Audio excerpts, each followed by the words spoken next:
Continuamos con La Noche.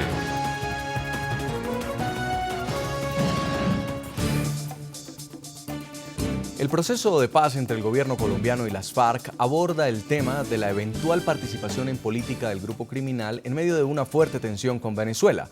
Pese a que Nicolás Maduro ha asegurado que mantendrá su rol como acompañante del proceso, en los últimos días ha arreciado en sus acusaciones contra Colombia. El mandatario denunció que desde Bogotá se planea una conspiración contra su mandato. Este es el segundo contexto en el que se enmarcan actualmente las negociaciones de paz en Colombia. El 4 de septiembre de 2012, Juan Manuel Santos dio apertura oficial al proceso de paz con el grupo terrorista de las FARC y en ese discurso anunció cómo Venezuela sería uno de los acompañantes del proceso. También quiero agradecer al gobierno de Venezuela por su permanente disposición a ayudar en todo momento. La República Bolivariana se convertía así, junto con Chile, Noruega y Cuba, en uno de los países colaboradores de las negociaciones que buscan finalizar la amenaza terrorista que ha aquejado a Colombia por cerca de 50 años. Un proceso histórico de lo más importante y nosotros, bueno, somos país acompañante. Vientos de paz soplaron entre las dos naciones hasta que la crisis interna de Venezuela, resultante de la controversia por los resultados que dieron como ganador a Nicolás Maduro en las elecciones del 14 de abril, rebasó las fronteras y Enrique Capriles, líder de la oposición, quien denunció un fraude en los resultados, se reunió con el presidente Juan Manuel Santos el pasado 30 de mayo. El breve encuentro desató una tormenta política que puso en duda por un momento la participación de Venezuela como acompañante en el proceso de paz en La Habana. Yo he perdido la confianza en el presidente Santos, a menos que me demuestre lo contrario. Yo dudo en este momento de sus intenciones para hacer la paz, y así lo digo aquí. Y estoy evaluando si Venezuela continúa en ese proceso o no continúa. Por su parte, el grupo terrorista de las FARC señaló al gobierno de Juan Manuel Santos como el culpable de la crisis diplomática al darle un espacio a la oposición con la visita de Enrique Capriles. De igual manera, cuestionó cómo el mandatario de los colombianos no midió su actuación al respecto, teniendo en cuenta que Venezuela es uno de los países colaboradores con el proceso de paz. Juan Manuel Santos sabía que su provocación contra el gobierno legítimo de Venezuela estallaría como petardo en la mesa de diálogo de La Habana, porque el tema Venezuela, país acompañante y facilitador del proceso, era muy sensible para las FARC. Este martes, el presidente Nicolás Maduro, al inicio del Consejo de Estado, que buscaba evaluar las relaciones con Colombia, ratificó el apoyo al proceso de paz, cumpliendo así una de las últimas voluntades de su mentor político, Hugo Chávez, de apoyar las negociaciones hasta el final. Todo nuestro apoyo sostenido al proceso de paz en Colombia. Con este precedente persiste la inquietud de que un nuevo desencuentro entre Caracas y Bogotá ocasione la salida del gobierno de Maduro de la mesa de negociaciones. Pero hay un buen momento. De hecho, dos acontecimientos en los últimos días han causado malestar entre los dos países. El primero está relacionado con la acusación hecha por el ex vicepresidente José Vicente Rangel, quien aseguró que la oposición firmó un presunto contrato de compra de 18 aviones de guerra que llegarían a una base militar de Estados Unidos en Colombia. Se llevó a cabo una reunión en la ciudad de San Antonio, Texas, entre ejecutivos de la industria de aviones de guerra y venezolanos de la oposición. Tema: la posible adquisición de ese tipo de aviones por parte de los venezolanos.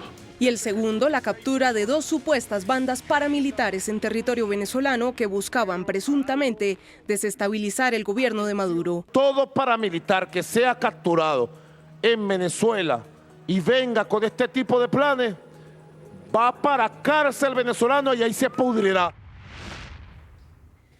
Señor Armando Benedetti, congresista colombiano por el partido de la U, lo que muchos nos preguntamos es por qué, si Santos consideraba al chavismo su mejor amigo, recibió a Capriles en la Casa de Nariño, sabiendo que esta visita, aunque no fuera oficial, podía poner en riesgo el proceso de paz, desatando la ira del chavismo. Bueno, yo también me he hecho esa pregunta varias veces. Y es claro, con el informe que usted acaba de presentar ahora y con lo que usted está diciendo y lo que yo voy a decir, pues claro que fue un error. Han podido preguntarle a Maduro si estaba bien o estaba bien, empezando porque la gente dice que es que aquí recibimos al jefe de la oposición. No, nosotros recibimos es al señor que dice que se robaron las elecciones allá después de que el presidente Santos fue a la posesión de Maduro. O sea, no es la misma cosa. Segundo, el que no le guste lo que vaya a decir no importa porque es verdad. El señor Maduro tuvo muchísimo que ver en sentar a la FARC en La Habana. Y ya eso es bastante y eso había que cuidarlo.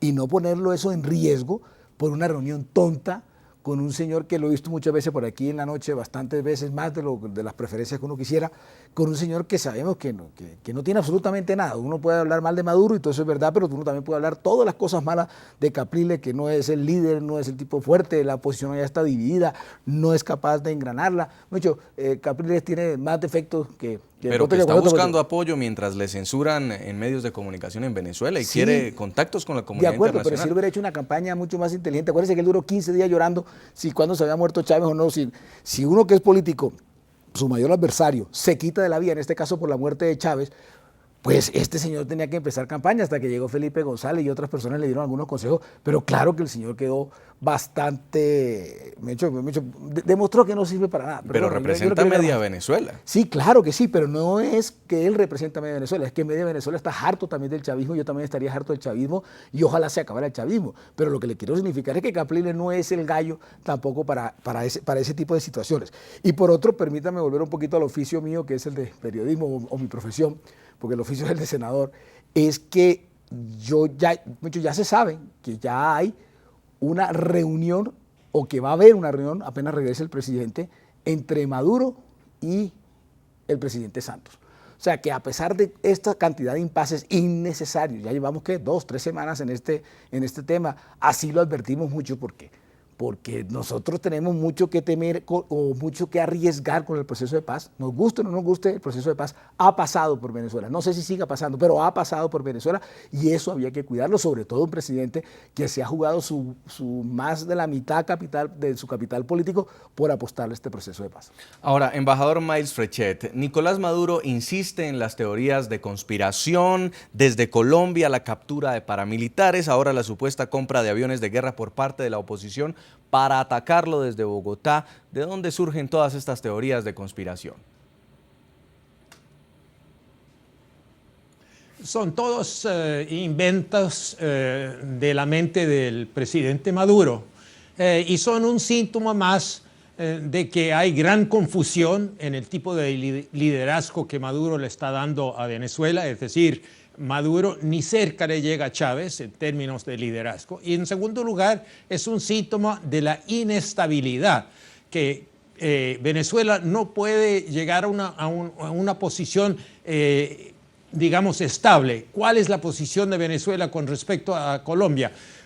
O trabajan mancomunadamente, como lo ha dicho Maduro y Santos, o es que Maduro va a inventarse historias simplemente para despistar, distraer la opinión pública en Venezuela por los problemas que tiene ese país económicos, etcétera.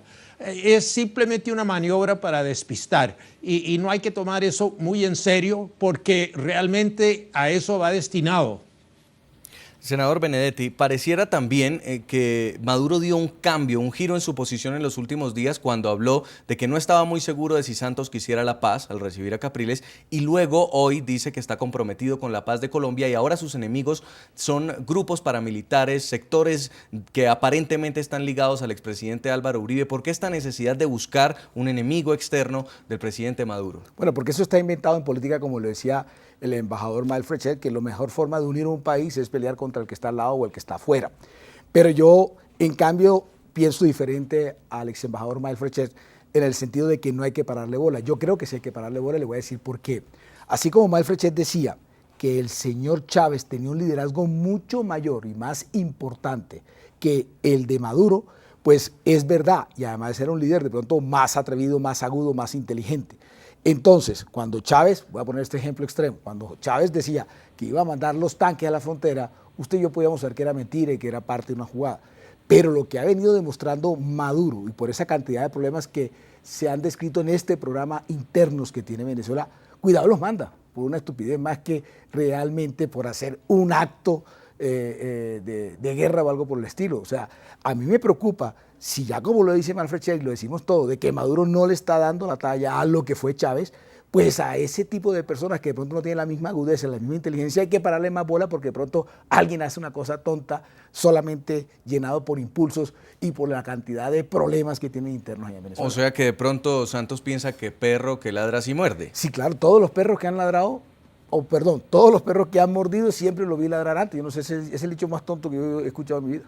Ahora, quiero preguntarle también al embajador Miles Frechet sobre esta teoría de conspiración. Habla Maduro de la captura de paramilitares colombianos que estarían en su territorio para asesinarlos. Dice que ya los tiene, que se van a pudrir en sus cárceles porque no los va a deportar hacia Colombia y que se lo va a decir cara a cara al presidente Santos.